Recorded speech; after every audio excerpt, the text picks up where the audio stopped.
예, 팩트 체크 시간입니다. 최근에 지하철에 정부 광고가 하나 붙었는데 상당히 논란이 되고 있습니다. 바로 이 광고인데요.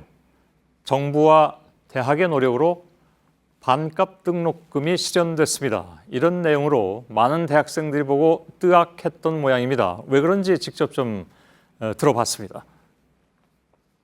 네, 대학교 다니면서 반값 등록금에 대해서 이렇게 진짜 몸으로 이렇게 체감해 본 적이 전혀 없는데 그렇게 실현되었다라는 광고를 보니까 좀 많이 어이가 없었고요. 실질적으로 지금 제 생각에 적용이 된 게 아무것도 없기 때문에 무슨 근거로 그런 광고를 걸었는지 전 사실 이해가 되지 않거든요. 솔직히 그냥 보통은 한 등록금이 4, 500 이러는데 지금 시립대처럼 다 한 200 정도? 원래 기존 등록금에서 딱 반으로 책정된 그런 정책인 줄 알았습니다. 예, 학생들의 얘기를 잘 들었습니다. 그래서 김필규 기자, 예.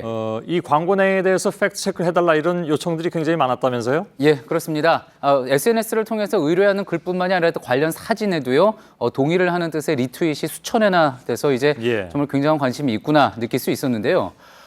일단 반값 등록금에 대해서 배경 설명을 좀 드리면은요, 이렇습니다. 지금 보시는 게요, 실제 서울시립대에서 지금 반값 등록금을 하고 있는데 거기 있는 등록금 고지서입니다. 보면은 인문계가 고지서에 102만 원이 찍혀 있고 공학계열이 135만 원. 그러니까 정말 원래 등록금의 반값만 딱 찍혀 있는 겁니다. 예. 자, 그런데요. 지금 정부가 하고 있는 반값 등록금은 이와 좀 달라서요. 자, 지금 보시는 것처럼 학생들을 소득 수준별로 10단계를 나눈 뒤에 소득이 가장 적은 1, 2분위는 등록금의 100%를 내주고 3, 4분위는 75%, 5, 6, 7분위는 50%, 8분위는 25%, 그 이상은 사실 해당 사항이 없고 이렇게 예. 해서 차등해서 주는 겁니다. 예. 자, 여기에 들어가는 돈은 정부와 대학이 나눠서 분담을 한다는 거죠. 그럼 정부가 반값 등록금이 실현됐습니다라고 얘기하는 그거는 무슨 이유에서입니까? 예, 이번 정부 들어서요, 해마다 이제 이렇게 하는 등록금 지원 액수를 조금씩 계속 늘려왔는데요. 올해 정부는요, 3조 9천억 원을 배정을 했고, 대학은 여기에 맞춰서 3조 1천억 원을 마련을 했습니다. 예. 자, 그럼 합쳐서 7조 원이 되죠. 지금 전국 모든 대학의 학생들 등록금 총액이요, 약 14조 원 정도 됩니다. 예. 그러니까 지금 보시는 것처럼 전체 등록금 대비해서 절반인 7조 원을 지원을 하게 됐다. 그래서 반값 등록금이 올해 실현됐다. 이렇게 이야기를 예. 한 겁니다.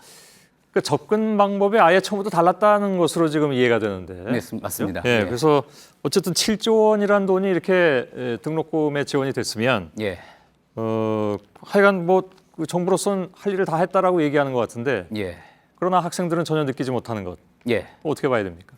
기본적으로 이 구조 자체가 선별 지원이기 때문에 그런 겁니다. 예. 그렇기 때문에 이렇게 지금 봤을 때 소득 수준이 이제 밑에 있어서 굉장히 높은 소득 수준이 높은 학생인 경우에는 아예 받지 못하는 경우가 상당수 있는 거고요. 예. 또 그게 아니라 나는 받겠구나 이렇게 기대를 했던 학생들 중에서도 학점이 기준보다 낮거나 또 전학기에 수업을 충분히 듣지 않아서 자격이 안 된 경우도 많습니다. 예. 또 그리고 최대로 받을 수 있는 상한선이 연 480만 원인데요. 지금 전국 사립대 평균 등록금이 한 연 730만 원 정도 됩니다. 예. 그러니까 저소득층 학생 중에서도 전액을 다 못 받는 경우가 생기는 거죠. 그러면 그렇게 해서 등록금 지원을 받지 못한 학생들은 어느 정도 비율이 됩니까? 예, 최근 대학교육연구소에서 집계를 한 게 있는데요. 그 결과 보니까 지난해 국가 장학금 혜택을 받은 학생이 전체 대학생 가운데 41.7%. 그럼 다시 말해서는요. 절반 이상의 대학생이 정부에서 지원해주는 이 돈을 직접 만져보지 못했다는 겁니다. 예. 정부는 대학에서 지원받은 학생까지 이걸 합치면 이 숫자가 더 많아진다고 이야기는 하는데요. 어차피 그동안 매해 각 대학에서 장학금으로 지급을 해온 돈이 이미 2조 원 가까이 됩니다. 예. 그러니까 학생들 상당수는 올해가 됐다고 해서 뭔가 더 많이 받게 됐구나 느끼기 힘들 수가 있는 거죠. 예. 아무튼 대부분의 학생들이 반값 등록금하고 나하고는 지금 상관이 없다고 느끼고 있는데 예. 정부가 계속해서 반값 등록금이라고 얘기하고 그것이 실현됐다고 얘기하는 것은 그러면 뭡니까? 그러니까 말장난입니까? 꼼수입니까? 뭡니까? 예, 그래서 이제 또 거짓말을 한 거냐 뭐 이런 이야기도 나오는데요. 예. 뭐 그렇게 보기는 힘듭니다. 왜 그러냐면요. 당초 정부의 공약을 보면은요. 대학생 반값 등록금 실천이라는 이 항목에서요. 소득 하위 80%까지 소득 연계 맞춤형 국가 장학금을 지원한다라고 하면서 앞서 봤던 그 표 있었죠? 그런 예. 그 앞서 봤던 표와 같은 지원 기준을 제시를 해놨습니다. 그러니까 사실 소득 수준에 따른 장학금 지원 여기에 이제 방점을 뒀던 건데 예. 그러다 보니까 지금 현재 이런 문제들이 지적이 됩니다. 직접 들어보시죠. 예. 대학생들 그리고 학부모 우리 국민들 입장에서 반값 등록금이라는 것은 등록금이 고지서에서 정말 반호되는 정책. 다른 나라처럼 100% 무상교육까지는 아니어도 정말 반으로 등록금 내려가는 것을 상정했고 요구했는데 반값 등록금과는 아주 거리가 멀고 일부 계층에 대한 국가장학금 지원 정책이라고 수정해서 부르는 게 맞다.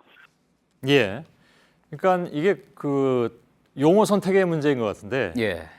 명확하게 얘기하면 반값 등록금이라는 것은 그 전까지 얘기돼 왔던 그 연장선상에서 보자면 예. 그야말로 아까 어딥니까 시립대처럼 등록금이 절반 뚝 잘라져서 나오는 걸 얘기하잖아요. 예, 다 그렇게 그렇습니다. 느끼고 그렇게 알고 있잖아요. 그런데 보다 명확하게 얘기하면 소득과 성적에 따른 등록금 지원, 장학금 지원, 등록금 장학금 지원. 예, 그렇게 볼 수 있습니다. 그렇게 얘기하는 게 더 정확한 거 아닌가요? 맞습니다. 그래서요, 이제 이 반값 등록금이란 말이 그러면 어떻게 나온 것이냐, 좀 살펴볼 필요가 있겠는데요. 예. 2000년대 중반부터 여야 정치권에서 이제 다 사용이 됐고요. 특히 이제 총선 대선 앞두었던 2011년에 본격적으로 사용이 됐습니다. 예. 당시 야당인 민주당에서는요, 고지서상의 절대액을 현행 등록금의 50% 수준으로 줄이는 반값 등록금 이렇게 당론으로 내건 바가 있고요. 예. 한나라당 그리고 이후에 새누리당에서는 이와 달리 소득 수준에 따라서 차별적으로 장학금 혜택을 늘리는 쪽으로 방향을 잡았는데 예. 이때도 용어는 똑같이 반값 등록금이라는 말을 쓰면서 착시 효과가 생겼다는 그런 지적도 있습니다. 그게 사실 그렇잖아요. 반값 등록금 하면 굉장히 강렬하게 와닿잖아요. 예, 그래서 그걸 쓴 모양이죠. 그렇습니다. 그런 그 부분도 내용은 있습니다. 그렇지 않은데. 예, 예. 그러면 정부 입장에서는 우리가 반값 등록금이라는 용어를 썼지만 우리가 약속한 건 그냥 하고 있잖아라고 얘기할 수 있는 거겠네요. 맞습니다. 그래서 교육부 관계자도요, 지금 정책 방향성은 옳게 가고 있다. 어쨌든 7조 원이 투입이 됐고, 그런데 잘 알려지지 않고 있을 뿐이니까 실제 혜택받은 사례를 발굴하는 등 홍보를 강화하겠다 이런 입장인데요. 지난 대선 직후에요, 여론조사를 했는데 이랬습니다. 박근혜 후보에게 가장 마음에 드는 공약이 뭐였습니까? 물었더니 이 반값 등록금 세 번째로 중요하게 꼽혔습니다. 지금 반값 등록금이 실현됐다는 이 광고 문구에 많은 이가 동의하지 못하고 또 논란이 되고 있는 것, 어쩌면은 이거는 홍보 차원의 문제가 아니라 국민과의 공감 문제라는 지적도 그래서 나오고 있습니다. 예.